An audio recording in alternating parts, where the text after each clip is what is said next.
In the New York Times, Eduardo reporter quotes President Barack Obama, saying, "There aren't many things that are more important to the idea of economic mobility, the idea that you can make it if you try, than a good education." But what about when you do try and you still don't make it? What if the high school you attend can't afford to offer all the courses that you need just to get into a four-year college? What if from the time you entered the first grade, you were already destined to loop back around into the poverty cycle based on the schools that you were zoned for? I can tell you this, your education probably wouldn't have gotten you to where you are today. Quality teachers, AP and IB programs, extracurriculars, variety of courses. These are all factors that students today typically would say greatly influence or improve their quality of education. However, maintaining and updating facilities, meeting health and safety codes, and being able to meet the basic needs of students are much more important factors in education that today's educational funding does not allow for all schools to provide. As an education major, this is an issue that I've been passionate about for a long time, and I want to convince you as well that we should change the way that America funds education. By the end of my speech, you will have a greater awareness of why there's a problem with our current educational funding, what causes this problem, and a possible solution. So to begin, we'll start by taking a look at the problems with America's current educational funding. Looking back on our K-12 education, most of us in this room would probably agree that we had a good, maybe even great, quality of education. Jonathan Kozol, however, recounts the stories of many students who were not near as fortunate in his book, The Shame of the Nation, The Restoration of Apartheid Schooling in America, published in 2005. One young student that Kozol encountered was a third grader named Aaliyah, who attended an elementary school in the Bronx. He quotes a letter that she wrote to him about her school, saying, "Dear Mr. Kozol," said the 8-year-old, "we do not have the things you have. You have clean things. We do not have. You have a clean bathroom. We do not have that. You have parks and we do not have parks. You have all the things, sick, and we do not have all the things, sick. Can you help us?"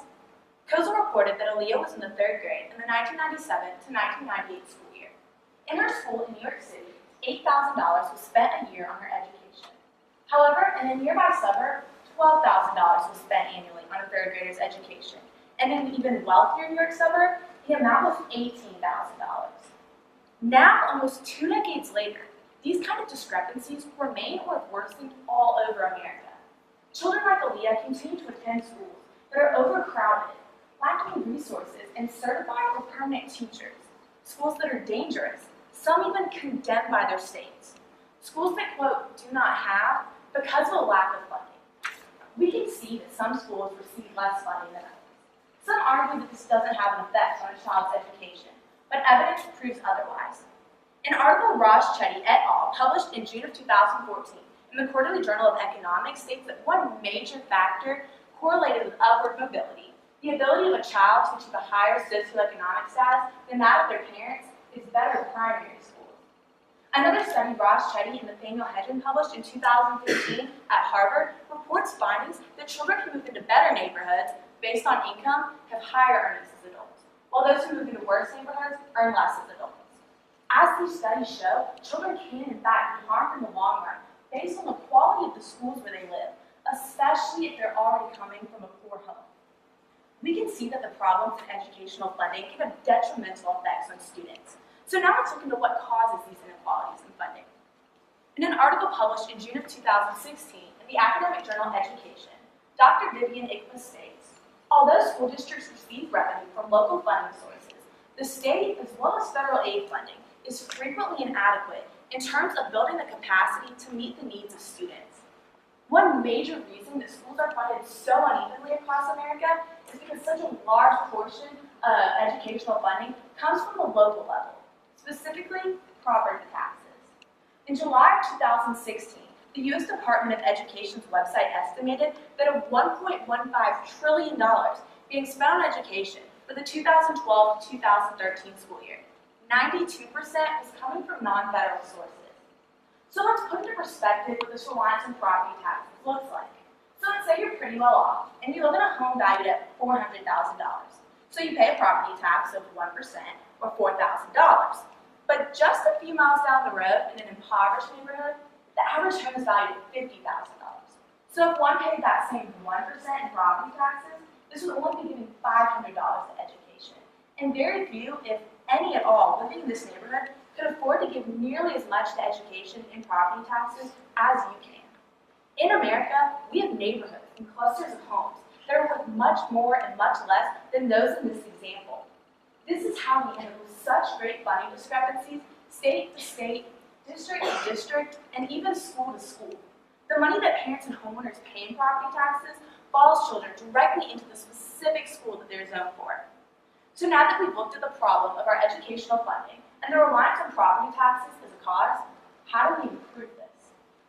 A possible solution that I believe we should implement to greatly help even the academic playing field for children across America would be to have the majority of educational funding come from the federal government. In the New York Times article written by Porter in 2013 that I previously mentioned, he states that most advanced and industrial nations' federal governments provide on average 54% of school funding. This is a drastic contrast to the United States currently. Yes, I know, the United States is currently a country that's already trillions of dollars in debt. But think about how much money could be saved in government assistance, welfare, and other programs that we have to aid those living below the poverty line if we invested in every child's education from the beginning, giving them the tools to escape poverty and provide adequately for themselves in the future. Oftentimes, parents want their children to receive a higher quality of education when they've worked hard to provide them with a better life. This is completely understandable, but it's just as important that we not penalize less affluent students with a lower quality of education. And as a society in America, we do not put this into practice. If we rely more on federal government funding for education, we could better help give every child in America a quality and adequate education. So in conclusion, you have now become more aware of the problems in today's educational funding, what causes these problems, and a possible solution through increased federal funding. In 2006, in her commencement address to Boston College, Condoleezza Rice said, "Education is transformational. It literally changes lives." That is why people work so hard to become educated, and why education has always been the key to the American dream, the force that erases arbitrary divisions of race and class and culture, and unlocks every person's God-given potential. I think that we all like to believe that this is true, but unless we change the way that America funds education, we only continue to further reinforce these divisions. Education is the foundation for success and achievement in America, but by allowing such great funding discrepancies in different schools, we tell a child like Aaliyah, a third grader in the Bronx, that her education and her future isn't worth as much as a wealthier child's. So I leave you with this. Is America currently doing its best educationally for our children? Because a child like Aaliyah deserves more.